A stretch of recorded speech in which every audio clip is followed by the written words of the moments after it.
اعوذ باللہ من الشیطان الرجیم بسم اللہ الرحمن الرحیم اللہم صلی اللہ محمد وعلی محمد اللہم صلی اللہ محمد وعلی محمد اللہم صلی اللہ محمد وعلی محمد۔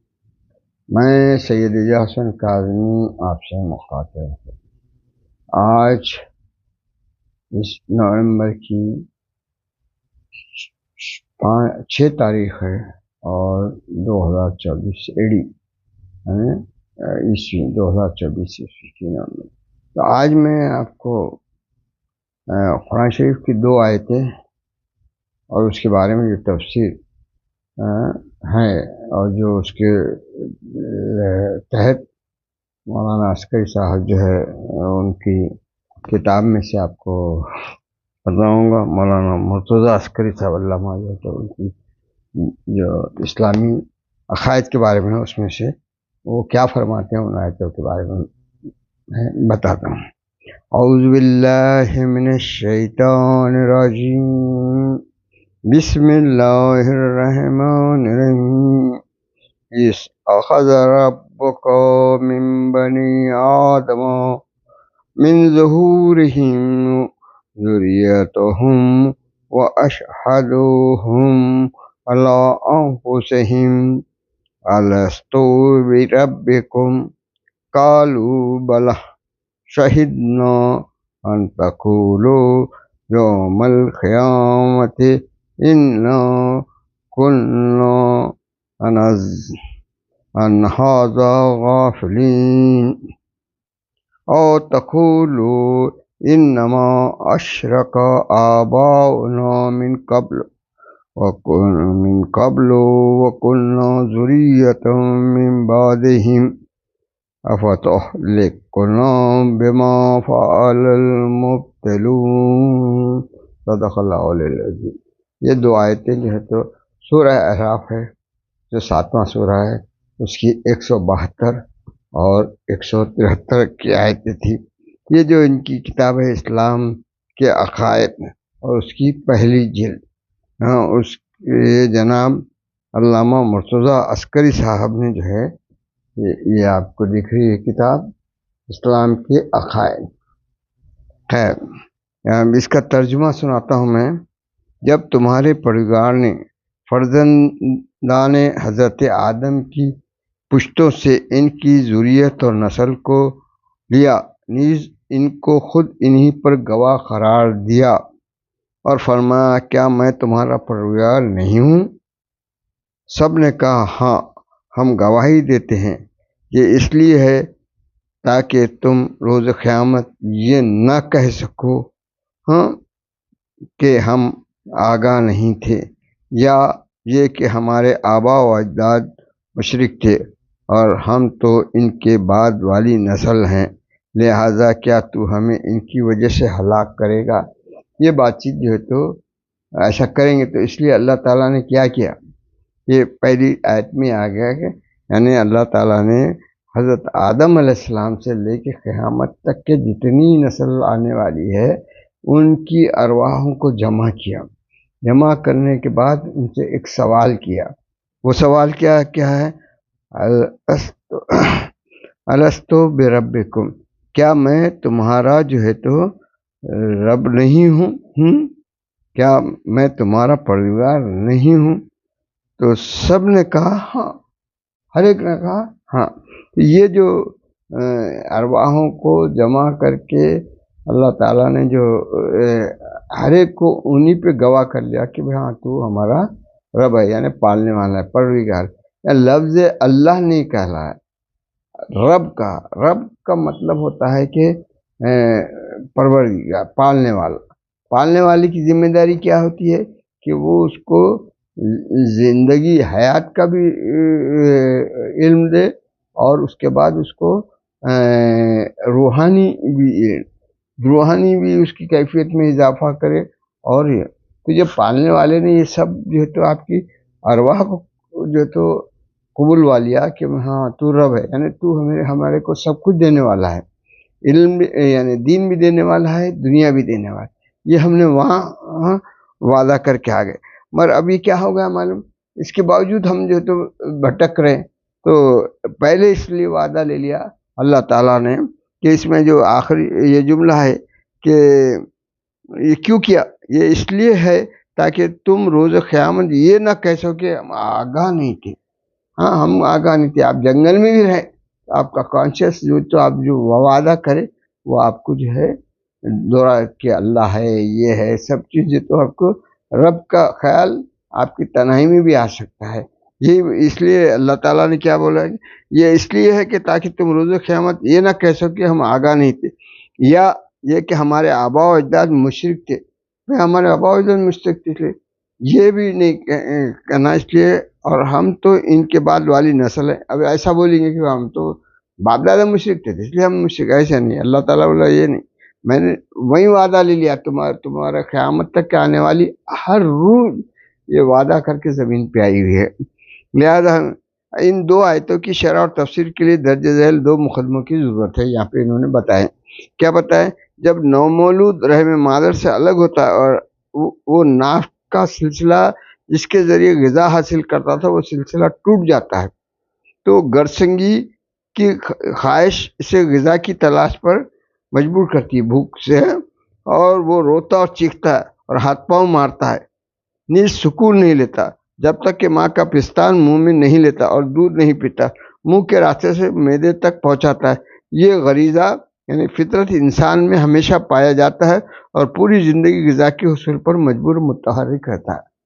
یہ کیا ہوگا، بچے کو کسی نے سکھایا تھا؟ نہیں سکھایا تھا، مگر جب اس کا بھوک کا غذائیت کا سلسلہ ماں کے یعنی رحم مادر سے نکل کے آ گیا اور وہ سلسلہ ٹوٹ گیا، تو اب انہیں جو ہے تو اپنی بھوک مٹانے کے لیے کیا چیخ کے روک کے جو ہے تو اپنی غذائیت، تو پھر ماں کا جب پستان اس کو ملتا ہے، اس کو دودھ ملتا ہے تو وہ خاموش ہوتا ہے. یعنی یہ کہاں سے سیکھا ہے، یہ وہیں سے سیکھا ہے ہاں جہاں رب مان کے آیا تھا. تو رب جو ہے تو اس کو سب سے پہلی چیز جو اس کی غذا، زندگی بھر جو ہے تو انہیں کیا کرتا ہے، یہ اپنی متحرک رکھتا ہے غذا کے واسطے.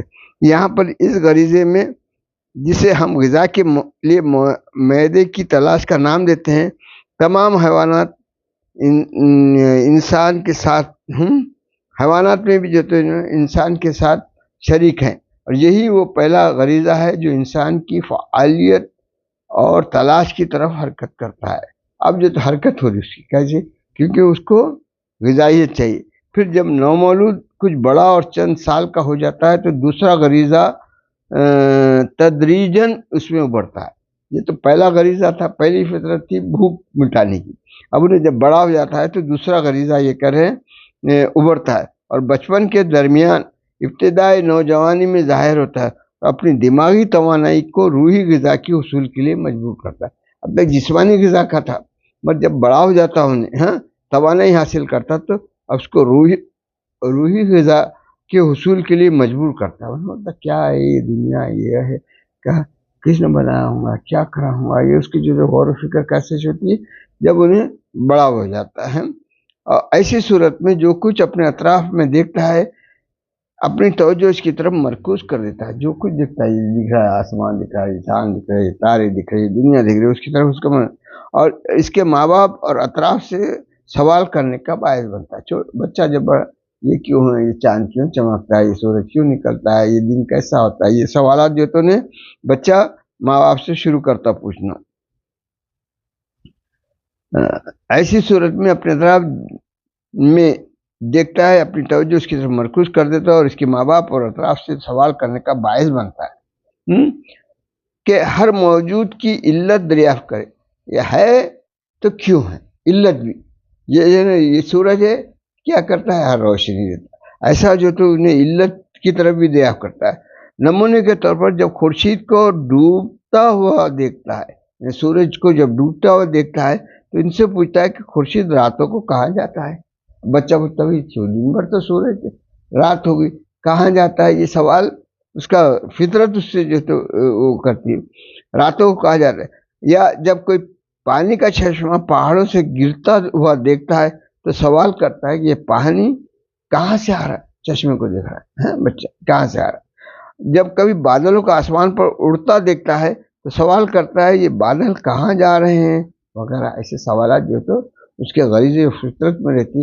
اب انہیں جو ہے یہ روحانی غذا کے لیے سوال کرتا ہے، اس کے یعنی اس کو روحی غذا جو ہے حصول کا، جب تک کہ جو تو پہلے کیا ہو پیدا ہوتے ساتھ اس کو جسمانی غذا کی تلاش میں تھی. اب انہیں بڑا ہوا تو کیا ہوا، روحانی غذا کے لیے انہیں اپنے اطراف کی چیزوں کے واسطے اس کے علت دریافت کرتا ہے. یہ ہے سورج ہے، یہ ڈوبا کیوں، یہ اس طرح موجودات سے متعلق آگاہی کو وسعت دیتا ہے، وہ آگے بڑھتے جاتا ہے، اسی آگے بڑھتے جاتا ہے.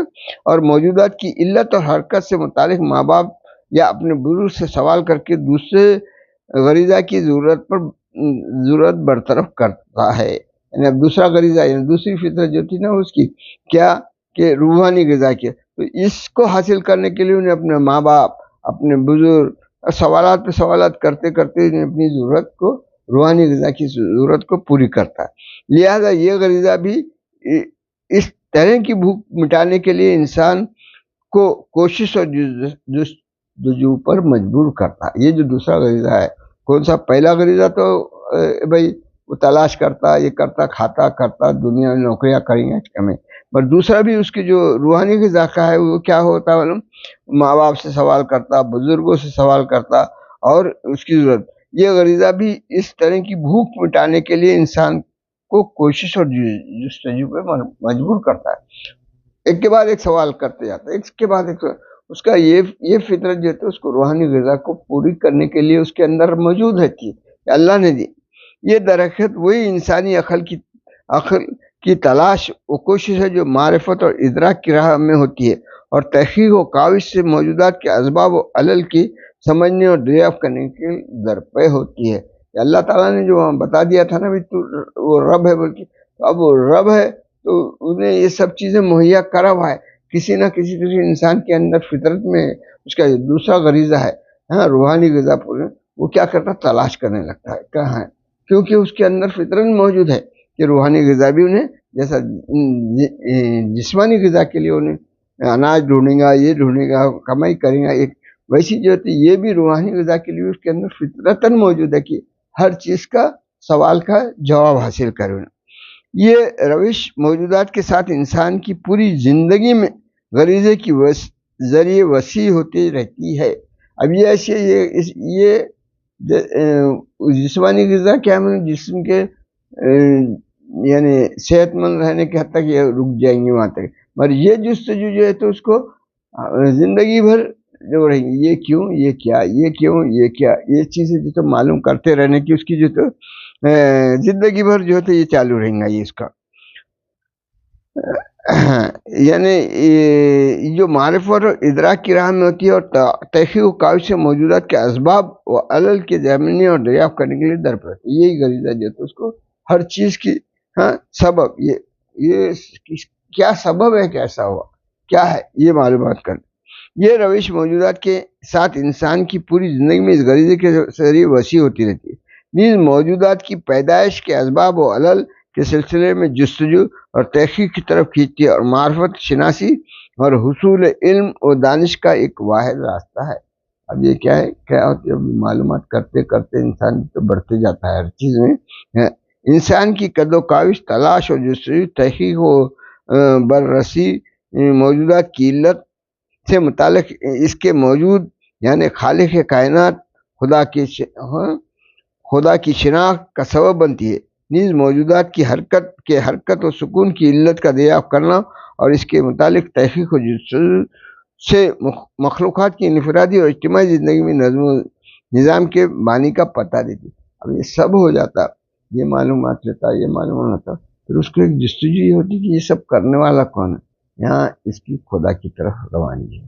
جیسا کہ پہلے جو ہے انہیں اس کی جو یہ جو فطرت ہے سوال کرنے کی روحانی غذا کے واسطے تلاش ہوتے ہوتے وہ کیا ہوتا ہے، جب انہیں سب وہ کرتا تو انہیں خدا کی طرف جو تو اس کا رجوع ہونا شروع ہوتا ہے. انہیں کیا، مثال کے طور پر چاند کا زمین کے ارد گرد اور زمین کا خورشید کے یعنی سورج کے ارد گرد چکر لگانا، یا الیکٹران کی حرکت ایٹم کی اندر اپنے ہی دائرے میں، نیز گلوبل سرخ سفید ذرات کی حرکت یعنی اپنے WBC اور RBC کے جو ہے کہ حرکت خون کے اندر یا اس کے علاوہ نظم و نظام کے آشکار نمونے موجودات کی حرکت و سکون سے متعلق بے حد و شمار ہے۔ اس طرح کی کوشش و تحقیق میں انسانوں کو ایسے نتیجے تک پہنچاتی ہے کہ زمین و آسمان اور ان دونوں کے درمیان تمام موجودات ایک قانون ساز اور نظم آفرین پروردگار رکھتے ہیں۔ اب یہاں جب انہیں سب دیکھتا، خون کی روانی دیکھتا، سب جسم کی حرکتیں دیکھتا، کائنات کی ساری حرکتیں دیکھتے ہوئے اس کے بعد اس کو ایک دماغ میں آیا تھا کہ یہ یعنی زمین و آسمان کے درمیان جو کچھ بھی ہے تمام موجودات ایک قانون ساز اور نظم آفرین پروردگار رکھتے ہیں، جس نے ان کی زندگی کو منظم اور باضابطہ بنا ہے۔ اور یہ وہی خدا متعال کی بات ہے جو سورہ اعراف میں ہے کہ وہ فرماتا ہے، وہ جو یہ آیت اپن پہلی پڑھے کہ بھئی اس آیت میں جو بتا دیا ہے اللہ تعالیٰ نے کہ میں تمہارا پروردگار ہوں۔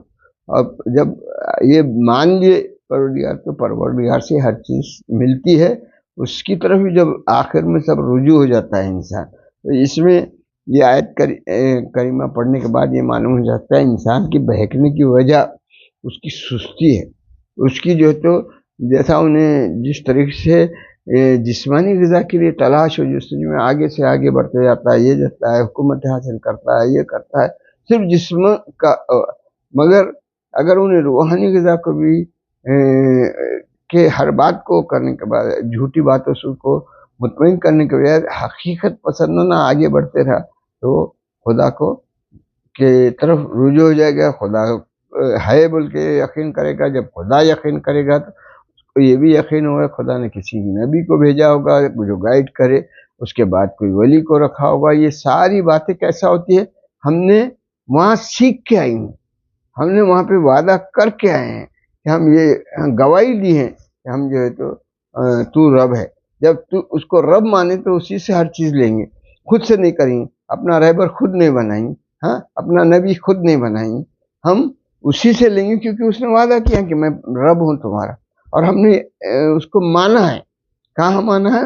وہیں مانا، ہماری خلقت سے پہلے ہم مان کے نیچے آئے، تو اب ہم جو تو بہکنے کی وجہ یہ ہے، ایک تو ہماری سستی ہے، اور ہماری جو روحانی غذا ہے وہ ہم اس کی بھوک پوری نہیں کرتے۔ انسانی غذا کی بھوک کے واسطے آپ کتنے جو کرتے ہیں، روحانی غذا کیا؟